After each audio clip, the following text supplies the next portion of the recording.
everybody. Welcome. Throw the guitar. Welcome to the 2024 year-end extravaganza. This is our 4th annual show. And gentlemen, I have to say, you look really nice. Look, every once in a while, Cirillo can look good. I was going to say, you look. You look awake. You look in a certain way. Man, this is crazy. 4 years of this thing, I wouldn't have believed it if you told me this could happen. It's funny to think of the different ways we've executed the show over the last 4 years. It's always been different. And I wonder what we'll do next year. But like the first year, we were jammed into this little speakeasy. The second year, we were in Nashville live with a band on stage. Last year, we did this elaborate live stream. And this year, we're kind of harnessing all the Christmas vibes. We can't be together today, but we can be together. You know what I'm saying? That's right. And so harnessing all of the people around the industry. That's one of my favorite things about this. We try and jam pack like as many people as we possibly can into an hour of content that you've ever seen. And it's a lot of fun. That is. It is. And we're even going to try to use the censor button from Michael is like, all of you, you won't hear it because this is a family show.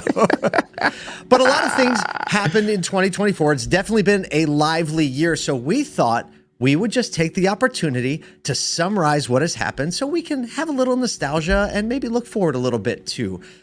We'll start. I'll start. Why don't I start? You start. You guys. You okay, start. Kick it off. Well, Stellantis CEO Carlos Tavares stepped down after upsetting unions, dealers, suppliers. Apparently, his management strategy was a lot like their Jeep Wranglers, rugged, uncomfortable, and guaranteed to leave someone stranded. His departure sending a clear message: if you're going to sink a ship, at least go down with it. Oh, blooded paw. That's messed up, man. All right, your turn.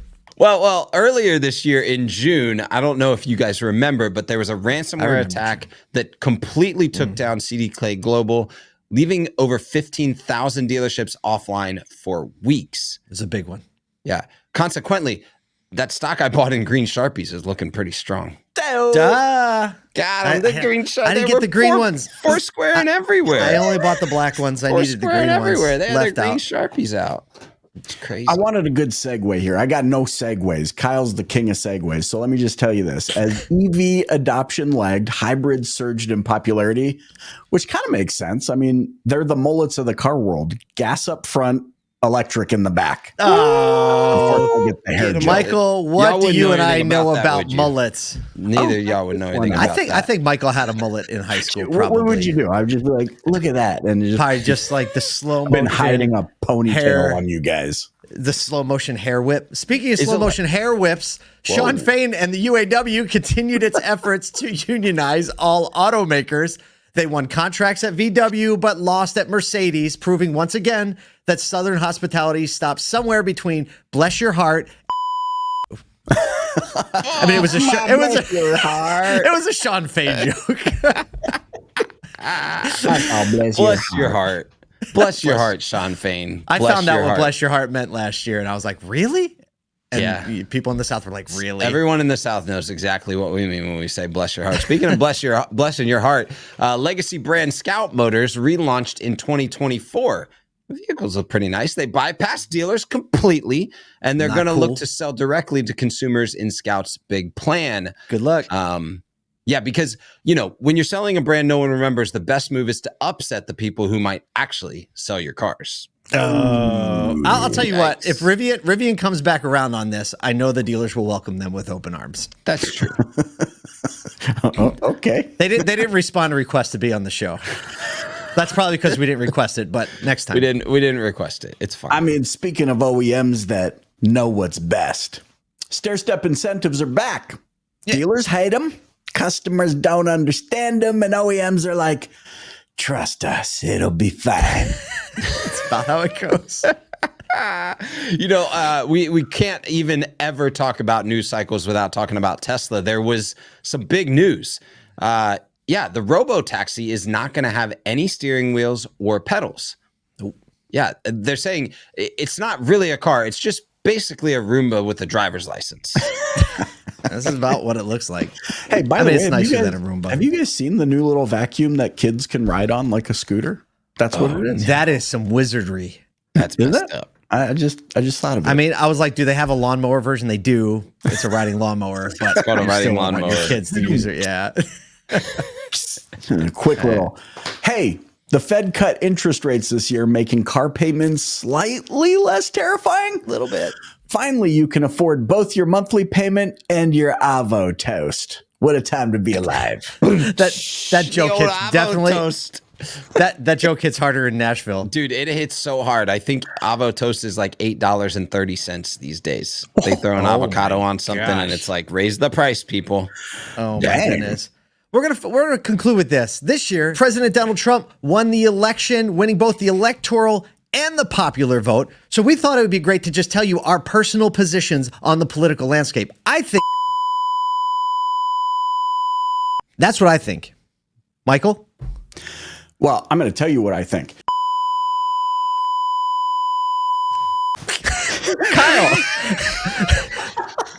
How about you, Kyle? What's your perspective? Well, what I was going to say is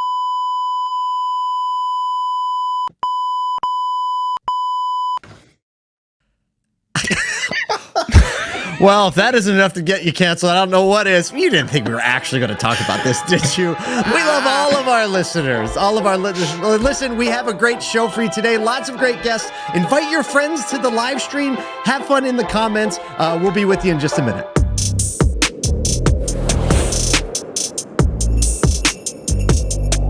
When I think about 2024, I can't help but have the movie Back to the Future pop into my brain. I'll tell you why. The wonderful 3 years of record profitability went poof.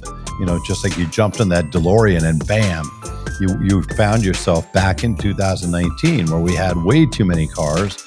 We went from selling vehicles or selling demand for big profit to selling deals. Just like then, you try to take what you learned back in 2019 and then go back to the future. And they were very successful at taking some of those learnings, applying them to this very interesting year and coming out with maybe not the best year they've ever had, but a truly remarkable year. I would say resilience. And I would say that because we're coming off a couple years that we went through a relatively big downturn. When you look at supply, prices, of course, some amazing years before that.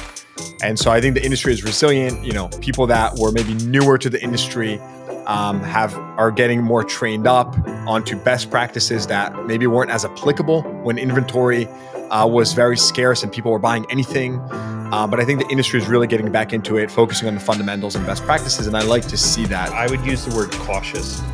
Dealers were coming off massive profitability and then uncertain waters, inventory, interest rates, affordability, and no one had open checkbooks saying, I'm going to lay down a foundation for the future. They were more like very cautious spending, very cautious in changing tech, very cautious in making commitments. And that seemed to really last most of the year.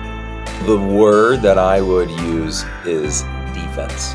Looking back at 2023, data, wins, challenges, we weren't playing very good defense, specifically wholesale in 2023, chargebacks, and policy. And all three of those accounts, right, those are all backdoor. We've controlled over $2.5 million in policy as a group from year to year. And that has given us the opportunity to actually see profitability increase year over year. And I would credit it to, there's a lot of things, right? But I think that $2.5 million inside of the defense is a big thing. The word that would come to mind for me is persistence. As every year presents a lot of challenges, we kept thinking we were back to some level of normalcy, when in fact that is the real normal state of automotive. Is there is never anything that's just the same. Some brands that really had a challenging year, a lot of leadership changes at the OEM level. We saw a lot of the OEMs stockpile a lot of inventory, whereas others were still on the low end spectrum when it came to day supply. Some dealers walked away from digital retailing, while other dealers clearly embraced it. And education really seemed to be the salvation. And of course, in my role, we got to see some of the greatest performances we've ever seen through a challenging time. Especially when we're talking about service and parts, I'd say Groundhog Day, because I think 2024 was a lot like 2023, and maybe that's oversimplifying it, but I think it's the same things every year.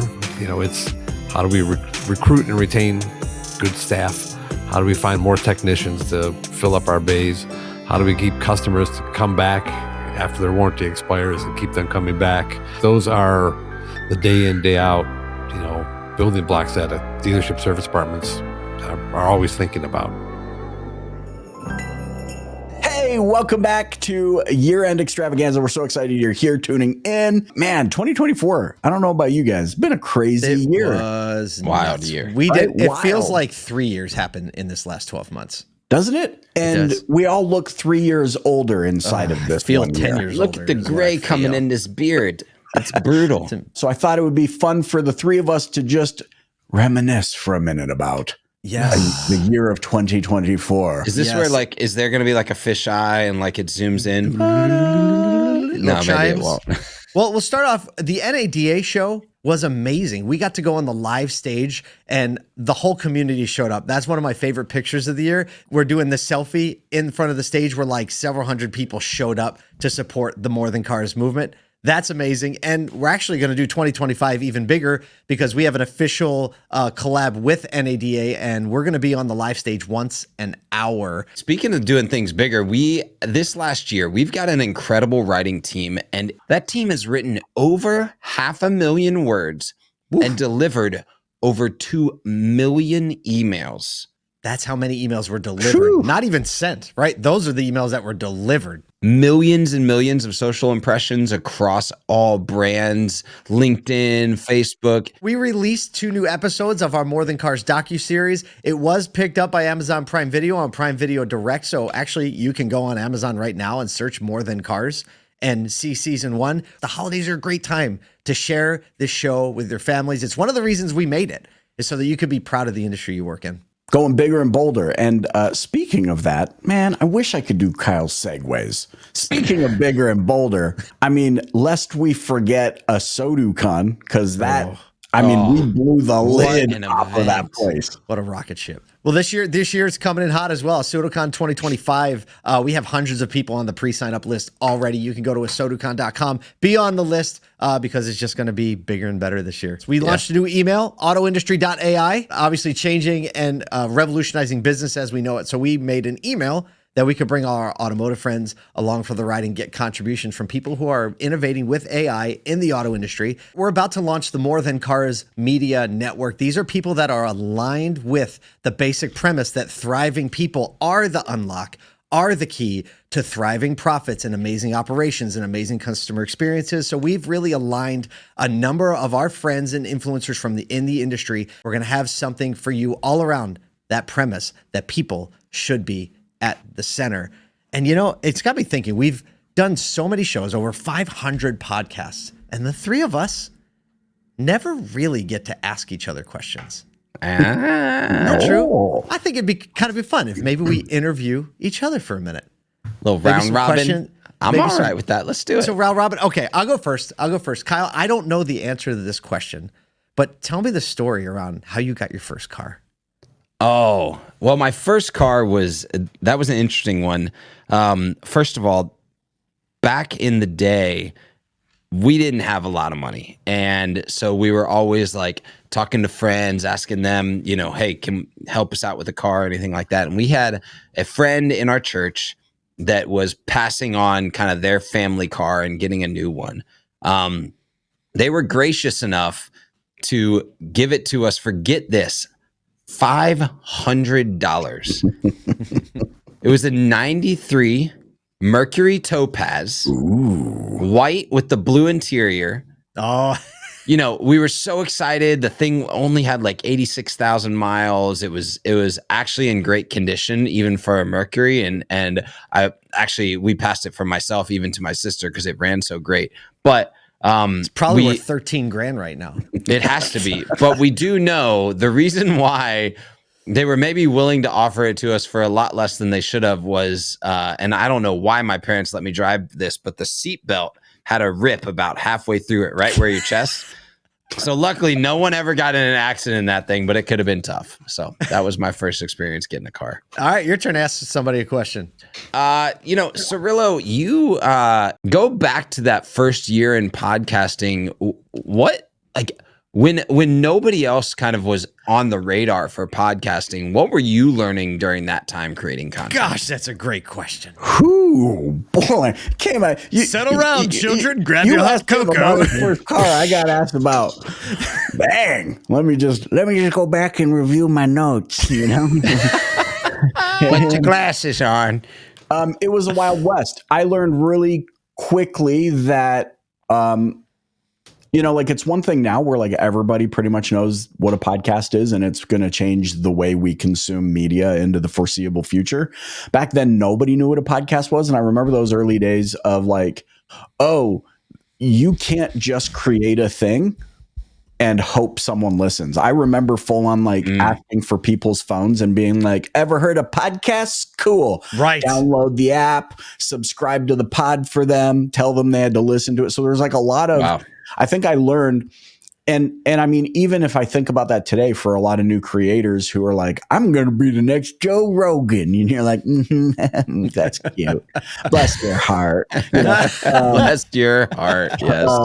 You still got to put in the same amount of work. Like you still need to let people know it exists. It's a lot of, I call it like hand-to-hand combat. And so, you know, I just think that's kind of remained consistently. And, you know, it just dawned on me doing 500 podcast episodes. And then you guys have done your podcast and I've been doing my podcast. We're like those local business owners that are like, we have a combined 53 years of podcast experience. Yeah, right.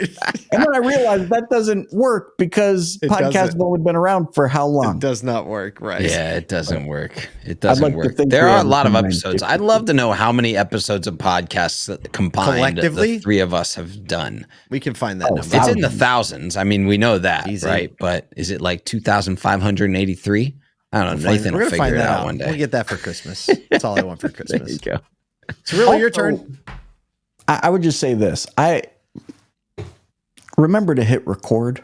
Like just Oh, I've done that. Oh, it's the worst. remember to hit record. I did that on a You've done it. I've done it. Dude, I've done did it I've done it in person with somebody. 44-minute podcast. Didn't hit record. I've It was done that. terrible. Did you tell them, or did Yeah. you just like pretend you got attacked by a dog on the way home? No, had to tell him because I wanted to release it. It was my sixth podcast ever. The second one was about 28 minutes, though, wasn't it? That's exactly what happened. It was better. And it the was second probably time, way too. better. Yeah. I can't even believe I'm about to share this because it's like one of those things where we're like, well, we'll stop following him. He's not professional at all. Guys, 2 hours with Guy Kawasaki. And he came back. I couldn't believe it. God bless him. Amazing. I hit record on my interview with him, thankfully, after I told him he insulted me. I got one. Okay, Paul, I'm curious. Did your parents tell you the same thing my parents told me as a teenager, that if you wear hats too often, you'll go bald? They didn't. They lied to me. They lied. No, they didn't tell me. Actually, Breaking I news. started. This is the third time I've seen him without a hat. You know, I was thinking about this. You do look more professional when you don't wear a hat. Even, you know what I mean? Like nice, clean shave. Michael, when I see you, I'm like, he does look so smooth.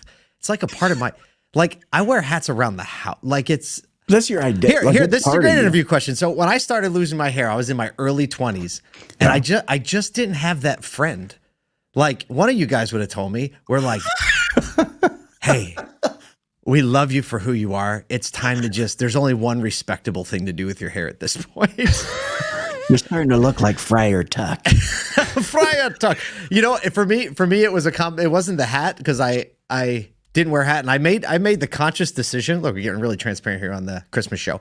I made the conscious decision that I'm not going to be the guy that wears a hat all the time. And then when he takes it off, everyone's like, "Oh, he's bald." So I like didn't wear a hat. There's this whole, like, you follow photos of my life. There's this whole season of my life where I was just bald, no hat. And then like I don't even remember when, but then all of a sudden it became part of my shtick. Right. And so now it's just like, that's my retirement plan. I'm going to lose the hat, shave the beard, disappear into society, and just watch someone Like else you never do existed. the year-end extravaganza. It would be nuts. I'm going to say it right now. We have to spend more time, commit to each other. We're going to spend more time interviewing one another in 2025. Because Did we this just has do a been New Year's riot. resolution before the new year? It'll be my only New Year's resolution. We'll give up by the 15th of January. Watch.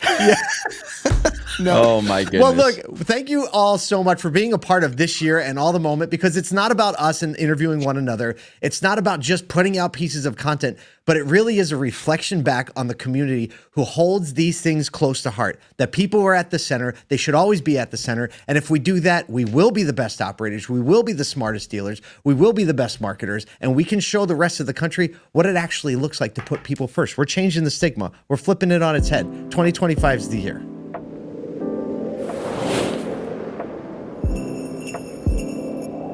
Hey there, friends. Tony Lucas here, wishing you a Merry Christmas and a Happy New Year. Christmas is always a great opportunity for me to thank God for all of you guys that are part of this amazing business and for all your contribution to the car business. I hope 2025 is a great year for all of y'all, full of joy, accomplishments, and fulfillment. Feliz Natal. God bless. Hola amigos, soy Ronnie Lowenfeld del Casa Auto Group y quiero darle dos cosas. First, thank you for your contributions to another amazing year in the automotive industry. And second, I pray that in 2025, we all take this heavy responsibility to serve others and improve the well-being of our communities with great intention and with great joy and with gratitude as the fuel. Feliz Navidad y prospero año nuevo. Hey, this is Todd Caputo, and I just want to wish everybody out there in the car business a very Merry Christmas, Happy Holidays, Happy New Year. Thank you so much for your support of Automotive State of the Union, and thanks for all the hard work you do every single day in your showrooms, in your service departments, in your BDCs, everything you do in the car business. It's a lot of teamwork, and this is the time of year to enjoy time and time with family, really more than anything else, and celebrating the birth of Jesus Christ. Merry Christmas. Hello, automotive family. I just want to say Merry Christmas. I hope Christmas time for you and the people you care about is the best one ever. And I really hope and pray that 2025 is a year that you will feel great about. Happy New Year, happy holiday, and have a Merry Christmas. Damon Lester here. I just want to wish you and your family a very Merry Christmas and a very happy New Year. 2025 is our year of prosperity. 2025 is our year of less stress. So let's get it, and everyone have a great new year. Merry Christmas. So one of the most favorite projects that we have going on right now is creating our docu-series, More Than Cars, the series that is going around the country, taking Paul, myself, and our entire crew out to tell the real truth about car dealers. Right now, you can find season 1 on Prime Video, and we're in the middle of producing our second season. So we wanted to bring on some of the stars of the stores that we have been filming for season 2. Please welcome Ed Roberts. I've got Letti Bozard and Liza Borches, and we may have some other ones popping in as we go. This is a live show, everybody, kind of. Hey, all of you, thank you so much for joining us. We've got what's really cool here. We've got a bunch of multi-generational dealers, actually, in the call, and Letti and Liza here are both that. Letti, I'd love to hear from you. What's one of the biggest lessons that you've learned from the generations that have gone before you in order to create the culture in your dealership that you have today? I think the biggest one for us is just community. You know, we started out as this tiny Ford dealership in St. Augustine, Florida, which was at that time a tiny town. And there was a sense of community, and our dealership was a piece of that. And so throughout, my brother and I are the third generation. We have the fourth generation working in the store now. We've grown a lot, but we've really tried to stay committed to holding on to that piece that that is our responsibility to our community. So they did it really well and grew the store through the 2 generations before us, and we just want to do the same thing. And Liza, I think that's really interesting. She said they have the 4th generation in the store right now. You are the 4th generation of your family. Give us a little bit, like what are the lessons that you've learned from the generations, because you're actually 1 generation ahead. Well, I think that if anybody looks at generational dealership groups, I think what Letti just shared about community is probably present in all of them that have been around as long as our 2 and 3 and 4 other groups that might be a part of this season 2 could share. Community is such a key thing. The other thing that I've learned this year, as we were celebrating 100 years, I got to hear stories from 1929 and 1942 and 1967 that I'd never heard before as we learned about our history. But what I found was those stories, the lessons learned, were evident in how we do business today. And so even though we don't know everything in our history, those experiences are shared throughout the years and actually groom the business that we are today. So I've learned that from our history, tenacity and drive, coupled with an extremely high level of uncommon care, is what's going to help a business be around for 100 years. And we got to make sure we drive that in the future. That's exactly right. Ed, you obviously have taken a role within the company, and Bozard has done so good at challenging convention to not just work on what's going on in the community from a people impact perspective, but also from an operations perspective. Can you talk a little bit about your ambitious goals for how you're challenging convention in the service department? Well, a big part of it is challenging status quo, and I'm blessed that the Bozards allow us to do that, because it's not easy. It's not cheap. It's not you copying someone else. It's, hey, let's go chart the uncharted waters. And sometimes that rings, and sometimes it doesn't. And you have to be okay with say, okay, let's try that again. And I'm just honored that DNA is carried over the generations to where, hey, innovations are key, and let's challenge the status quo and offer our community what they're really looking for. Ed, so you were basically started, how long has it been since you started? I know we talked about this, but when did you start with Bozard? In September of 2012. He knows the time. So in that time period, you've kind of been grafted, is what it seems like, into the family, and have become such a center point to the industry for the Bozard Group. What are the things that you are now feeling the urgency to espouse on their behalf, both to your people, your community, and to the rest of the industry? Because you really are like a spokesperson for the heart of the Bozard family. Well, it's really breaking down silos, and this industry is so stuck in, well, each department's its own business, and they are to an extent, but they all feed off of each other. And so taking that alignment and bringing everybody into the fold where we're all pushing in the same direction, that's where it really comes together where we can all win from it. And being a piece of that is just, it's heartwarming, and it's fun to watch as these guys, as the light bulbs turn on and they get it as well, and they start pushing forward to not just help their department, but help the others around them. So we have a little surprise. I mean, I don't know how big of a surprise. Maybe you expected it, but we've recently, I think within the last 6 weeks, maybe even the last 4 weeks, we've been able to spend time with you all in person as we were shooting episodes of For More Than Cars Season 2. We had a lot of surprises even as we were on site. Liza, we got to go in one of the very first building that ever was a part of your family's group. Your father or your grandfather, like your father, never was able to go in the building we ended up going in. And then when we went to the Bozards, Kyle and I found ourselves making leather goods on the service floor with Bo Bozard. So it's been a bit of an adventure. And unfortunately, I don't think the Rohrmans couldn't be here, but with them, Kyle and I were dressed up in Halloween costumes, chasing each other through an obstacle course. Our team put together a sneak peek, so we wanted to show you the sneak peek. This is the first time anyone's actually getting eyes on it. I haven't even seen it yet. So we're going to watch that, and then we'll get your reaction to it. I hope I never forget the look on my sister's face. It's one of the happiest looks I've ever seen. She walked into a staff meeting a year and a half ago with this brown bag full of these plastic tubes with shoestrings in them. and the shoestrings said love people more than cars. And she just looks at me, she goes, I found it. If you take the whole history of our company, it's just one relationship story after another.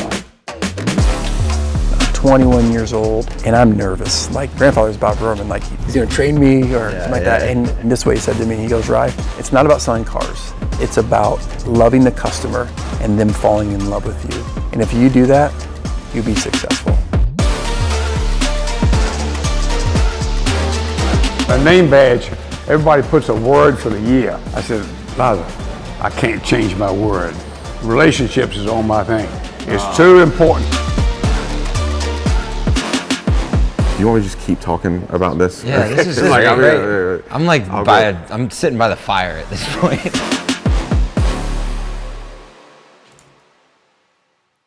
I love that. So fun. That's so awesome. fun.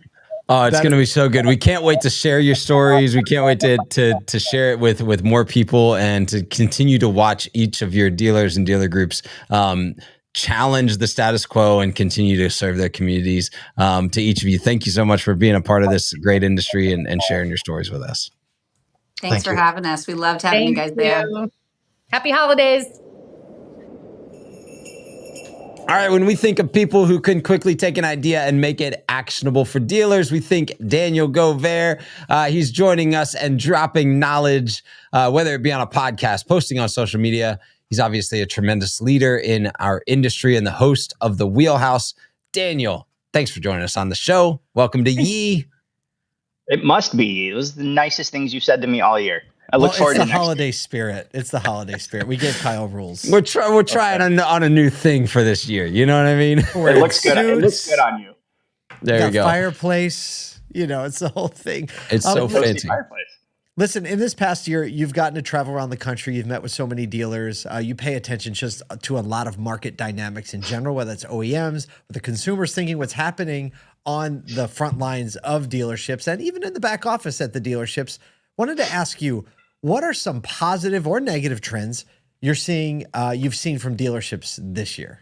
I think the first thing that comes to mind automatically is people that understood that I don't need to have a service BDC and a sales BDC. I need to have people that have a reason to call my clients and give them something actionable and not just like come in for your complimentary appraisal, which is still like a phrase I'd like banished from our language. Every appraisal is complimentary. Amen. Right. But people that have realized that like, hey, if I have a group of people that really enjoy talking on the phone, that I can not only can they schedule a sales or service appointment, but they can use the service things that we have to call our current clients. And I've seen those dealers that also treat their 4-year-old sold leads with the same energy that they treat their 3-day-old fresh leads from people that haven't bought. And I think that that's great. And I think that also more and more I've seen dealers, I'll kind of give it the duality, right? So definitely I've seen dealers that have been more engaged in getting proper training for sort of the support staff, right? So just because you have a person in the office that does payroll, that does not by de facto make them an HR person by any stretch of the imagination. And you're not doing yourself or your employees a service with that. And I've seen dealers that have started to engage with SHRM and HRCI and getting them like the training that's sort of outside of the car business for the car business.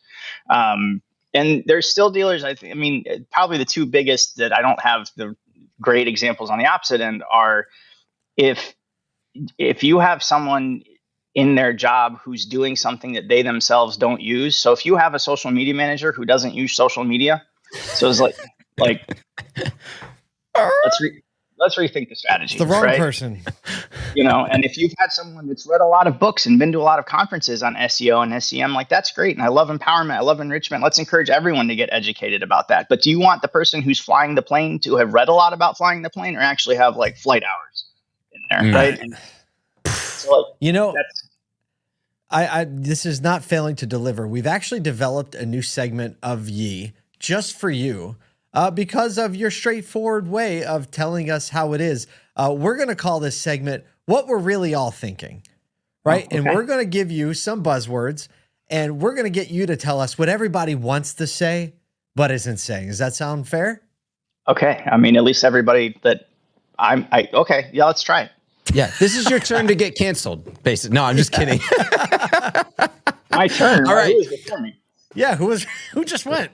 Word number one, phrase number one, autonomous vehicles. What was happening this year? We're all trying to figure out just how autonomous a vehicle can be. And basically, like, how many texts can I send before the car beeps at me? Is pretty much how I look at it. All right, that's great. This partnership between Amazon and Hyundai, what's everybody really thinking? Maybe I don't have to advertise on those other endemic websites as much because maybe Amazon is like a Google-sized company. So then maybe what happens to Google, but what happens to the other marketplaces? Amazon's a marketplace after all, and they're partnering with dealers. Like if we just get over the scare for a minute and realize like it's dealerships that are part of it, you can be a part of it too. Now you have a new marketplace to play in, and maybe it's a good one. All right. Scout Motors is going direct. Who?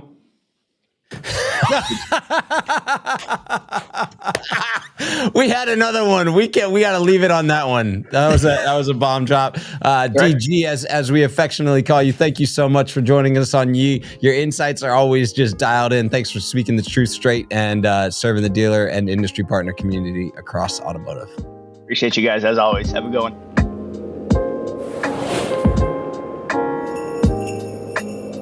I've been around this earth for a long time, and when you're around this earth for a long time, boys and girls, you get wisdom, whether you want it or not. And so you may not agree with this, but you're just going to have to take it.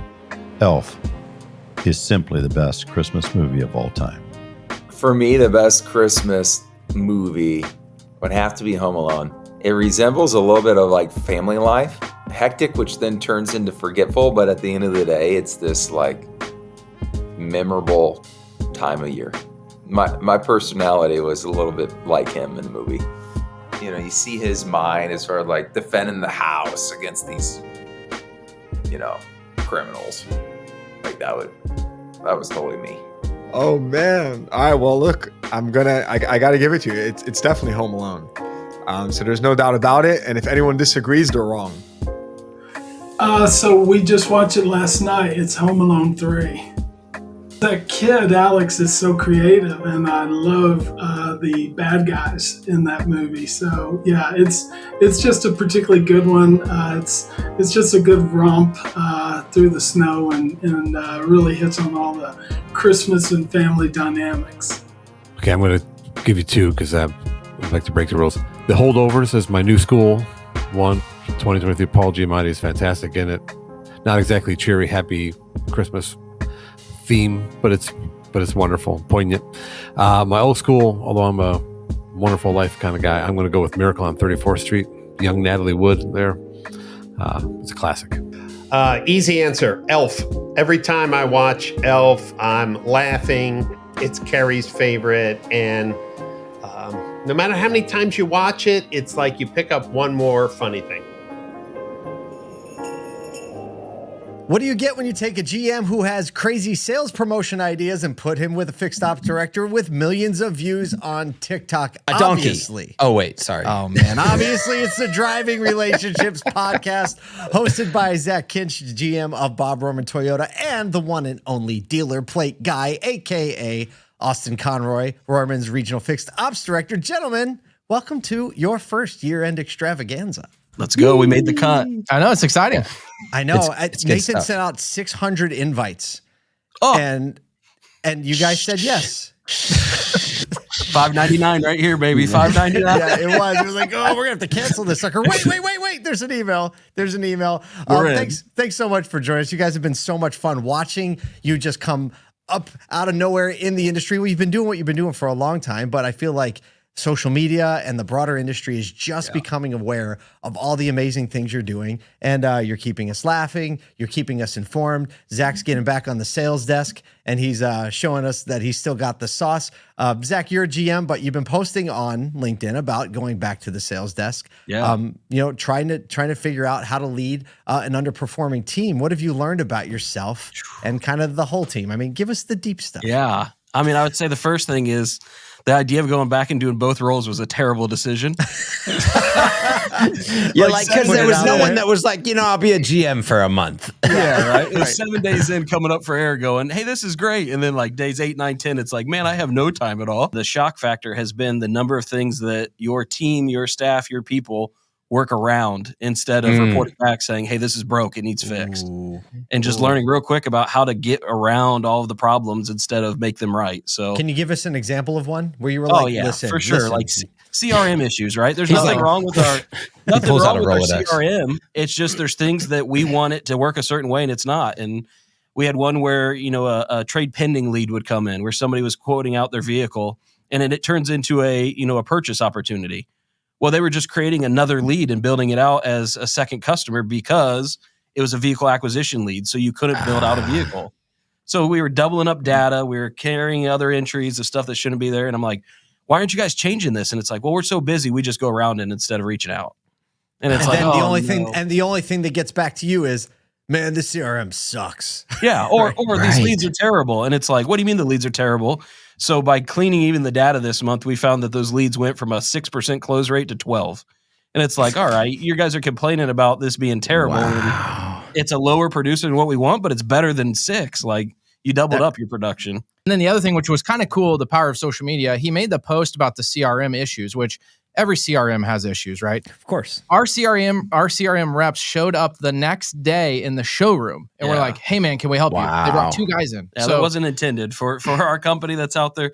Tech, we didn't mean to get you guys all fired up on this one. I wasn't gonna say they're like, make sure you film this part too. Well, we had phone calls. You better post about this as well. We had phone calls from directors and VPs of it going, hey, what'd you find wrong with it? It was like, no, there's nothing wrong. That is the power of social media. But how have you been able to leverage that into business outcomes and the change that you're making within the fixed ops arena at Rohrman? Yeah, so great question. So, part of my role is to recruit and attract and retain talent. And so I'm like, I want to build this platform. It's like the funny stuff. It's evolving into like showing you how it normally is to how it should be. And then I got this link tree going like a couple days ago because it seems like all the big creators have a link tree. And so it is. Okay. I got a little website started, whatever. Uh-huh. Guys, I've gotten 3 resumes so far in the last couple days. Unreal. In that contact form, just saying, hey, can I talk with you? Hey, I want to get in automotive. Hey, I want to level up my situation. That's the power of it. And then we actually can I share the stat about the leads? Yeah, you can. Okay. So please, yes. Hey, do you guys mind if I share it? Because I'm going to share it. If not, this is going to be terrible. So they said they're going to edit. He just shuts you down and is like, interview's over. So we just got some analytics from our media agency. And Zach's number 4 lead source. Okay, so the 3 lead sources like Google pay-per-click, the normal just organic website, whatever. The first real lead source, highest engagement, was his link tree on the social medias, higher than any other of the third parties that he pays for. That is incredible. It's only been live for 9 months. So literally for year to date, 9 months of it was top producer. And we're not even talking like 1 or 2 views more people driving to the website. It was like 50% more than a very let's not even talk about quality. Oh, right, for sure. Because the quality of the ones that are coming through your link tree are like they're like self-vetted. You know, they're what I mean? connected with you. So what are you guys looking forward to in 2025 with the podcast and how that's integrating with the dealership world? 2025, should we reveal the big plans? Go ahead. We don't even know what they are yet. So if you want to know how this has happened, this is Austin goes, you want to reveal the big plans? And Zach's like, yeah, please tell me. What are they? I looked at him, he looked at me, but no, I don't know. I mean, I think it's just continuing to try things and be pioneers. And, it's trying to answer the ROI question, trying to capitalize, it's different, right? But we know that something's working. People are buying cars because of it. We're cutting ad budgets because of it, but getting better results. And so it's like, man, there's something here. Now we just got to figure out really how to get the movement on it. But I think the problem is a lot of people quit too soon, right? So for us, it's kind of like maybe you have a couple episodes that don't have a lot of views. It's like, but then that next one could be the one that hits and you get a ton of followers and it pushes you over the edge. And that's the sell state a bunch of of social media cars right now. That's the big difference that people I think don't understand as much about what social media algorithms were even 12 months ago, especially 24 months ago, is now that you're going to strike out more, but you're also going to hit more home runs that you never would have been able to hit before. And that's really the mindset. It's no longer can I grind out singles and doubles. It's like you have to keep trying things because you're going to get the home runs, you're going to get the grand slams, but you're also going to have to deal with the low views too. Well, Zac knows the algorithm like inside and out. So if you guys have any questions about that, yeah, you can actually go to dealerplateguy.com. Why don't you give us his personal email? Hey, I will say this, talking to your point, posting 16 days straight on LinkedIn on similar topics, like even though that's the same thing, you know, it's hard to try to be creative with it. To your point, it's 100% that. I may have a day that goes, 40,000 impressions on a post, and the next day does 2,800. And it's like, wait a minute, I structured these real similar, same time. So even picking now I have in my mind, okay, this day I need to go in the morning, this day I need to go in the evening, what time? So it's crazy going 16 days in. I've done over 250,000 impressions on LinkedIn, but it's, days of 2,000, days of 40,000, days of 36,000. So really to that algorithm of trying to just mix it up and see what happens. And that's what has made us successful in the car business. That we'll have an idea and try to change it. And now it's going into this social side that's been, I think, good so far, as we've shared. Yeah, consistency. I mean, that's a big key. That's awesome. Gents, thanks for spending a little time with us. We're pumped for what you guys are doing. Can't wait to see what 2025 looks like. And obviously more announcements on the way from you guys. Thanks for joining us. Happy holidays and Happy New Year. Happy holidays. Same Happy to New you guys. Year. Thank you.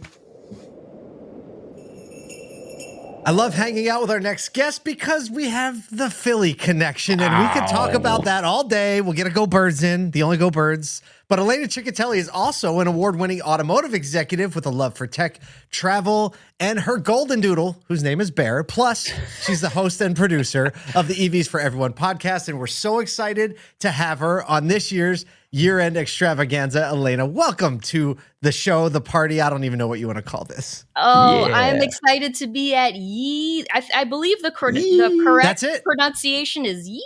That's right. And I do want to say really quickly, my background looks a little bit different because I did move. I'm still in the South Jersey, Philly area, so still Go Birds. Congratulations. Amazing. But I was unpacking my desk, right? So I uncovered a hidden treasure that Paul and Kyle, you will absolutely know what this is. And when I hold this object up, I want you to just tell me if you know what this is, okay? This is a real surprise. I feel pressure to know what it is now. Boy. Okay, no, you're going to know. You're going to know. All right? Okay. In 3, I'm here for it. 2, 1. Oh my goodness. Do I know what that is. That's like the oldest old school vlogging material thing that you've ever seen. Yes. What is it called? It was called It's called the Flip. The Flip. The Flip. The Flip Ultra. So this was the first thing. We're talking 2006, 2007. This is probably old as your kid, Paul. Like this that is definitely as old as some of my kids. Flip. I know. Yeah, I had a Flip in college because I still actually. This is what's crazy. I have a Flip video on the computer that I'm sitting on right now on my desktop. It's a video of my wife and I back on our honeymoon, taken by a Flip camera. Amazing. No way. Not even kidding you. You didn't know what you were bringing was a perfect segue into the conversation that I wanted to have with you. But, when you look at technology adoption over time, you see everyone kind of go from, the Flip camera to the smartphone and now vlogs were a dime a dozen and then they went away and they're coming back. And we've seen some of those similar trends with EVs, and you're tracking that literally every day for the content that you're producing. This year has seen some kind of perceived ups, perceived downs, but where do you think that EVs have really stood their ground this year or made a difference in their market stance?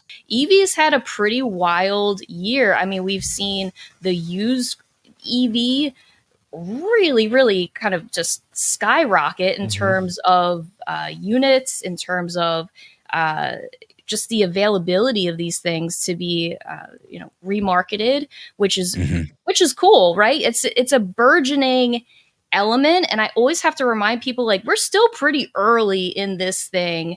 Love it or hate it. Everybody has very strong opinions here, but we're still in the first couple innings of this thing. Yeah. We're excited that you're in the middle of it. And if you haven't followed Elena on social media. You have to, because she's constantly popping up like at NASCAR tracks and at dealerships and at JP Morgan events. She just seems like she's everywhere. You are more than most are in touch with kind of what the corporate side is doing around EVs, but also the conversation on the retail side. Give us a couple of your predictions for 2025 and what progress you think EVs in culture and in the industry are going to make.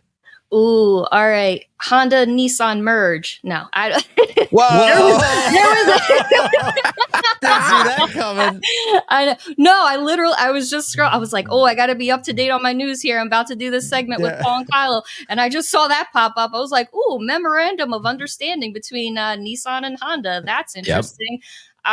Look, it's going to be another wild year for EVs, right? We know that mass adoption is still front and center for OEMs, for dealerships, for everybody who has a stake in the game here.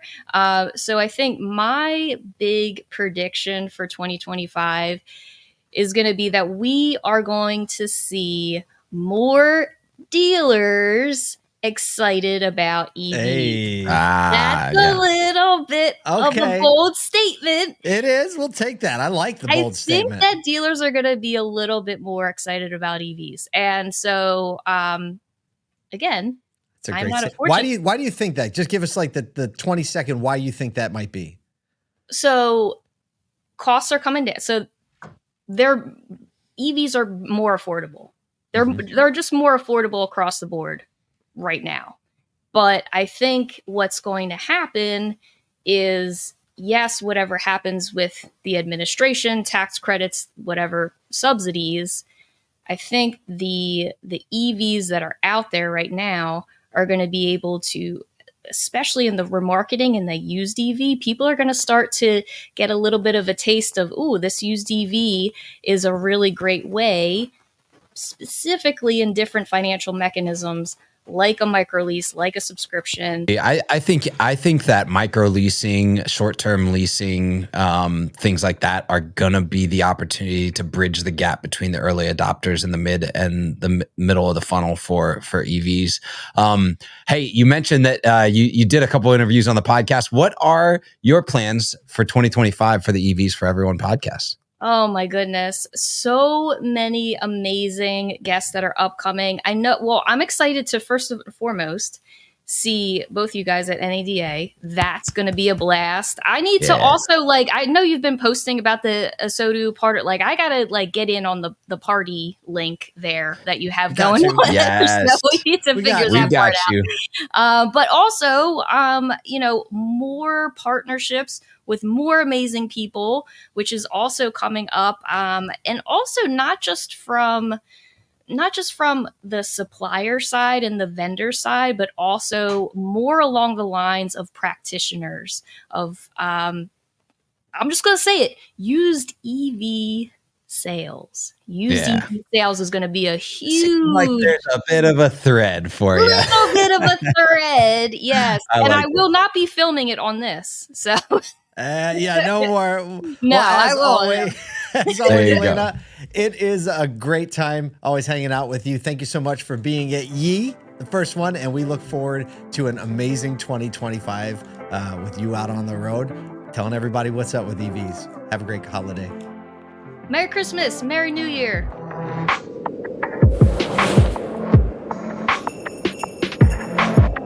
Some people are not going to want to hear this, but I personally don't think new cars are ever going to be the same again. That's purely because of affordability. New cars, used to be what dominated most aspects of operations, and used cars was the icing on the cake. In 2025, whether you know it or not, used cars now is the cake. If you want to have a sustainably successful, future-proof store, you're going to jump all on board the used car side of the business. Not only because it fuels fixed and it fuels F&I and it fuels inventory and it helps you sell more new cars, by the time you get to the end of 2025, you'll be really glad you did. I'm going to go with an aggressive one and say expansion, and not just like fundamentals or something. And the reason I say that is because I think that there's sort of a consensus that we're going into a political administration that will be net like favorable towards the automotive industry. If the past year we've kind of focused on the fundamentals and gotten to more efficiencies after some inefficient couple of years, I think now it's time for more expansion and to really, for people to push and to grow. I'm here to say, hey, like, how can we democratize all this knowledge and allow dealers to scale, operate more efficiently, really bring those best practices, and so people can understand how others are doing it. Knowledge sharing, so people can really pick up on what are the best ways to do things and to grow their business. In general, I think the focus for 2025 is going to be more on retention and lifetime value. Dealers are starting to wake up that there are new tools to help them know when their customers are back shopping, know when their customers sell a car to someone else, activating their data to improve retention, lifetime value, and gain a competitive edge. It seems to be that some people think the CDP is a shiny object, but it's really not. It will be the third leg in the dealer's tech stack, DMS, CRM, CDP. A word that comes to mind for 2025 is volume. We've been efficient and we've sold through what we've been able to sell through for these last couple of years, but we're starting to see new car day supply increase. And we've got to get back to this volume mindset. Front end PVRs have really come back to normalcy. No one who is any sort of competitor wants to go back to 2019. How do we sustain some of these, revenue numbers? How are we going to close at a higher level on new and used cars in 2025? So it's got to be volume. Candidly, I learned a long time ago, my father, he'd been in the industry since 1952 and raised myself and 8 of my siblings through the dealership. And he said, look, if you really want to survive or thrive in the automotive industry, you have to get out of the car business and get into the people business. And so it works hand in glove with ASOTU and love people more than cars. Dad taught me that when I was a young salesperson. And from that point forward, when I really became friends with my clients and provided them the kind of help they were looking for, it just made sales that much easier. I'm interested in seeing how artificial intelligence continues to have a presence in the service lane, how implementation goes with these kind of new tools.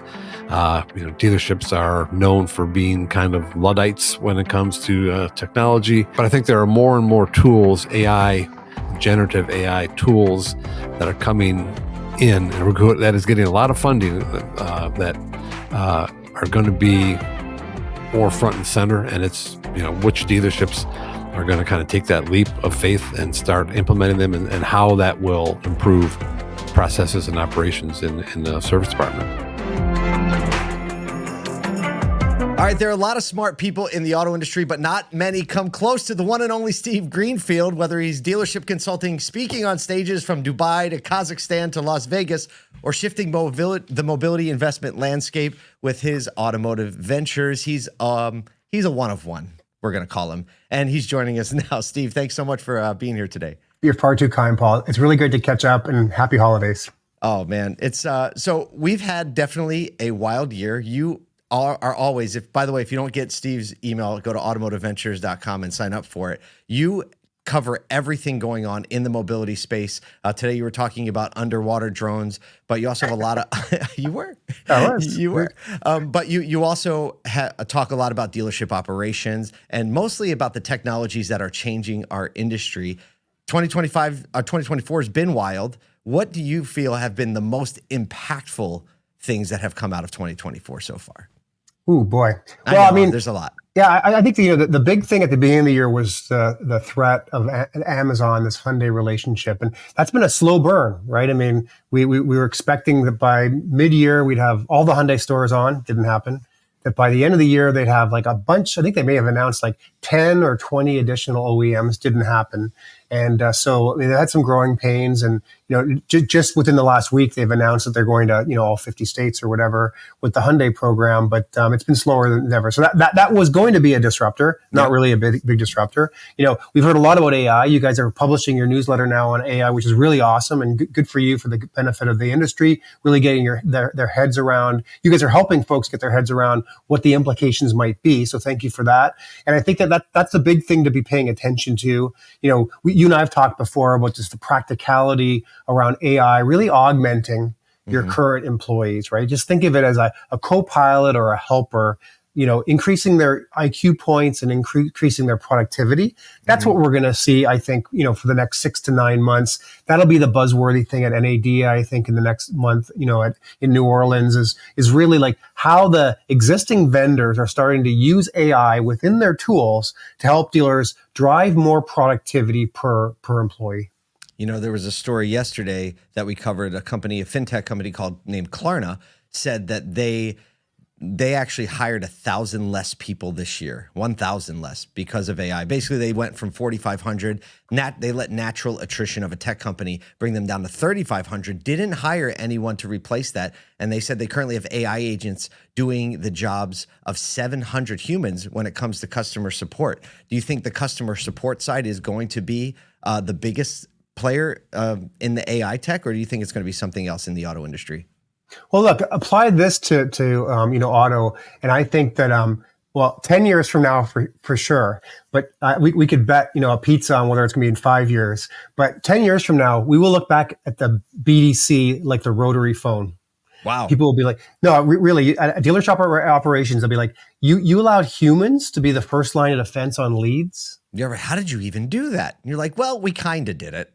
Yeah, humans that can make errors and can be replicated, and you can have like the perfect robot answer every lead 24/7 perfectly every single time. Why would you have trusted that to a human? So just think this way, that if that's 10 years from now, what has to happen between now and then? Obviously, the technology has to get better, and we have to be able to train the technology better. But there will be a bunch of roles at dealerships, where there are repetitive tasks in front of computer screens that we don't have to fire people, but when there's either turnover and or retirements, the dealers will have the option to say, one of the things I like to talk about, Paul, I've talked about before, is something like 60% of a dealer's monthly cost structure is human capital.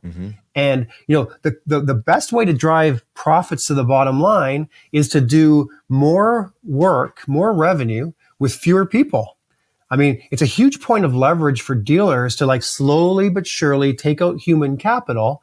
The easy way to do it without firing people is just drive more productivity, right? Yeah. So to your point, we don't have to hire more people. We're generating more revenue, and our people are doing more work through automation, and they're obviously not smothering them and crushing them with the work.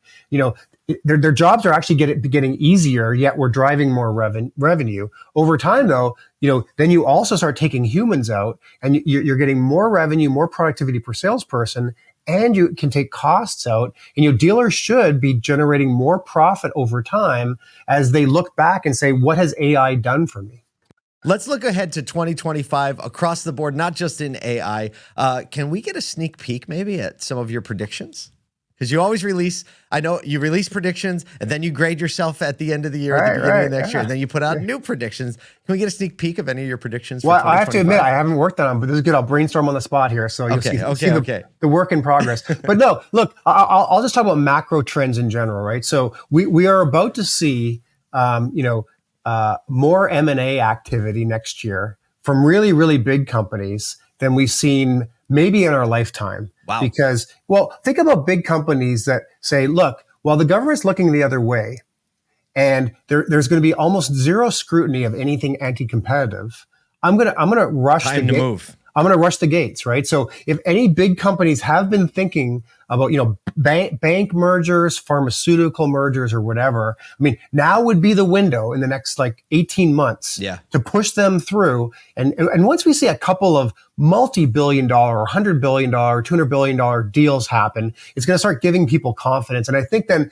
that will open up the IPO market, which, by the way, has been shut for a long time, right? So I don't know what the stock market's going to do. It scares me a little bit when guys like Warren Buffett are amassing cash, and valuations that are all-time high. So I'm not going to try to call the market one way or another. That's an Aaron's game. But I think at the same time, I think that what we're going to see is like big company M&A, which is going to then open up the floodgate for smaller company M&A. So you'll see a lot of automotive technology companies transacting, right? Probably not going IPO in the short term, but a lot of buy and sell activity. You'll be like, oh my goodness, people are buying companies left, right, and center. There'll be a lot of cash flowing around, which I think is good because there's a lot of pent up demand. So entrepreneurs who have been sitting for a long time waiting for an exit will finally have the window to do so. But don't be surprised if, in the next 18 months, you see a flurry of acquisitions by the big guys, the Coxes, the Reynolds, the CDKs, et cetera. But even some of those big companies, they may take the opportunity to monetize and go and exit as well. Interesting. Well, Steve, as always, thanks for opening our minds a little bit. Always great conversation. Happy holidays to you and your family and all of your cats. And we look forward to an amazing 2025 together. Paul, I'll just say thanks for everything you guys do for the industry. I really cherish the relationship, and have a great holiday. Thank you. All right, we've done it. Thank you so much for being with us in the live stream, in the comments. Thank you. I want to say to our entire ASOTU crew, there are people behind the scenes that are the only reason you get to see and interact with what we do. So thank you to the ASOTU crew. They love all of you much more than you even realize. We also would be remiss if we didn't thank our families. They are the lifeblood of what allows us to show up every day and serve this community. If we didn't have them, we'd be nothing. We'd be nothing. And I mean, hey, thank you to all of our sponsors.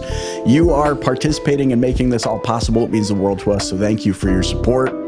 We also want to thank the NADA team, especially Mike Stant, for being such champions of what we're doing with More Than Cars. We value your partnership. We can't wait for another year of being shoulder to shoulder, making this industry all it can be. And we're extremely appreciative of all of the people doing the work on the front lines, from industry partners to dealers to salespeople to the people that are serving their communities every single day. That's you, the ones that show up to make the automotive community great, but also make the communities that automotive serves great. Whew. Well, let's just wrap our arms around everyone. Thanks to all the people who show up for ASOTU, More Than Cars, and believe in it. It means the world to us. You are inspiring us daily. Thank you for giving us a purpose to show up. We hope that you enjoyed the year-end extravaganza. We hope you have a great holiday season with your family. And boy, oh boy, we hope you are pouring rocket fuel on the new year. Happy New Year. You know what's really cool? When Apple Wallet lets you know when your stuff is delivered. Dude, I think I get like 33 notifications anytime something shows up at the door. Apple Wallet's like, it got here. The doorbell goes, it's sitting in the front porch. And then Amazon's like, it's here. And then, yeah. I have a package box far away from my front door so the dogs don't get me in legal trouble. Yeah.